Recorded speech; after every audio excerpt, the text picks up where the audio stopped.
Perkenalkan, nama saya Pradita Srimitasari dari bagian Patologi Klinik FKUKDW Yogyakarta. Hari ini kita akan belajar tentang penggolongan darah dengan sistem ABO dan resus. Penggolongan darah yang dikerjakan adalah dengan metode slide. Pengerjaan metode ini berdasarkan pada prinsip reaksi antara antigen pada eritrosit dengan antibodi yang berada pada reagen. Kita akan mereaksikan satu tetes darah kapiler dengan satu tetes reagen yang berisi antisera, anti-A, anti-B, anti-AB, dan anti-D. Penggolongan darah sistem ABO berdasarkan pada ada tidaknya antigen pada permukaan eritrosit. Orang dengan golongan darah A memiliki antigen A pada permukaan eritrositnya, dan sebaliknya pada serum atau plasma dapat kita temukan antibodi anti-B. Orang dengan golongan darah B memiliki antigen B pada permukaan eritrositnya, dan sebaliknya memiliki antibodi anti-A pada serum atau plasmanya. Orang yang dikatakan memiliki golongan darah O tidak memiliki antigen A maupun antigen B, namun memiliki kedua jenis antibodi, yakni anti-A dan anti-B pada serum atau plasmanya. Orang dengan golongan darah AB memiliki kedua jenis antigen, yaitu antigen A dan antigen B pada eritrosit, namun tidak memiliki antibodi apapun. Sementara untuk penggolongan darah resus, berdasarkan pada ada tidaknya antigen D besar pada eritrosit orang tersebut. Orang dengan resus positif memiliki antigen D besar pada permukaan eritrositnya, sedangkan orang dengan resus negatif tidak memiliki antigen D besar pada permukaan eritrositnya. Golongan darah ABO disebut sebagai golongan darah yang naturally occurring atau sudah dimiliki sejak orang tersebut lahir. Berbeda dengan resus yang merupakan golongan darah yang not naturally occurring. Alat dan bahan yang kita pergunakan pada pemeriksaan kali ini adalah antisera, anti-A, anti-B, anti-AB, dan anti-D. Kemudian kita juga mempersiapkan kartu pemeriksaan golongan darah yang berisi identitas pasien, dan ada juga lidi sebagai aplikator, lancet, serta alkohol swab.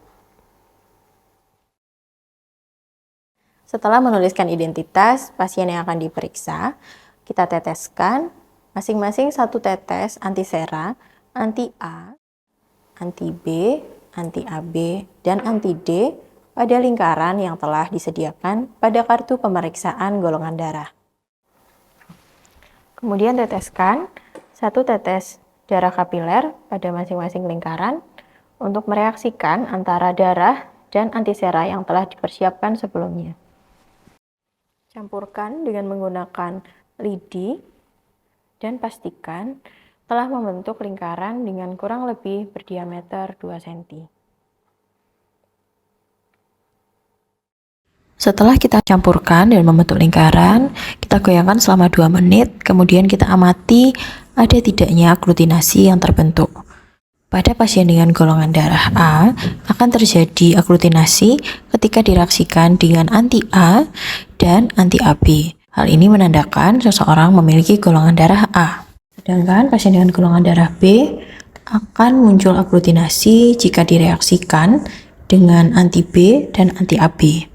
Pasien dengan golongan darah AB akan menimbulkan aglutinasi ketika direaksikan dengan anti-A, anti-B, dan anti-AB. Sementara pada pasien golongan darah O yang tidak memiliki antigen, maka tidak akan timbul reaksi aglutinasi ketika direaksikan baik dengan anti-A, anti-B, maupun anti-AB. Untuk penggolongan dengan sistem resus, akan kita lihat dari reaksi antara darah dengan anti-RH. Jika terbentuk aglutinasi, maka kita akan sebut pasien memiliki resus positif.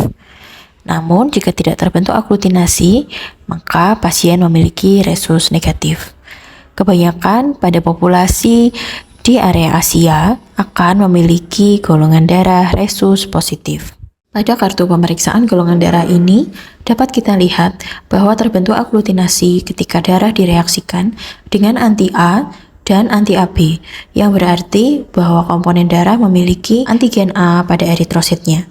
Dan juga muncul aglutinasi ketika direaksikan dengan anti-RH, sehingga sebagai kesimpulan, pasien memiliki golongan darah A resus positif. Demikianlah video pembelajaran pemeriksaan golongan darah sistem ABO dan Rhesus. Sampai jumpa di video pembelajaran berikutnya.